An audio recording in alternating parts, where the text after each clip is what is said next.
Craig Ferguson is a local TV producer and now a grave investigator. He started his Twitter page, Dead in Halifax, 3 months ago to share his findings with his more than 600 followers. When he was searching this Halifax graveyard for a new story, he came across a grave that caught his attention. Rostella Jane Ratsey was a wet nurse for the royal family. That means it was her job to breastfeed royal children. Somewhere everything went wrong. Somehow they all wound up, or at least Rostella and her father, wound up here.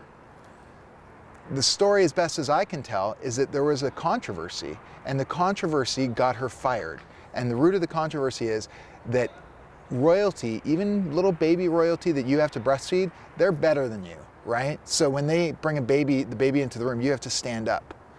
And they caught her baby talking to the baby. Rostella was then banished to Halifax to live the rest of her life separated from her own children. Soon after she arrived, she died from scarlet fever. Ferguson has been able to uncover through British and Nova Scotian archives that Rostella died long before the cemetery even existed, which is why he says that her body is likely not underneath her stone.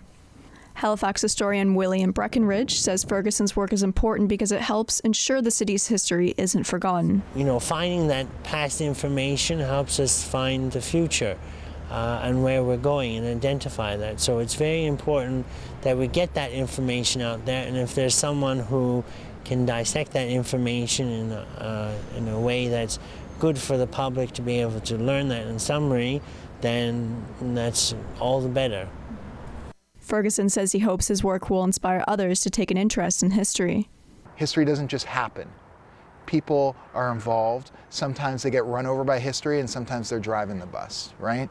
But stories are about people, and people care about stories. If we want anybody to be concerned with the history of Halifax in any kind of meaningful way, we have to connect them to the stories of individual people, and we all wind up here, right? Ferguson says that in the future, he hopes he will be able to work closely with archaeologists to tell even more stories of Halifax's dead.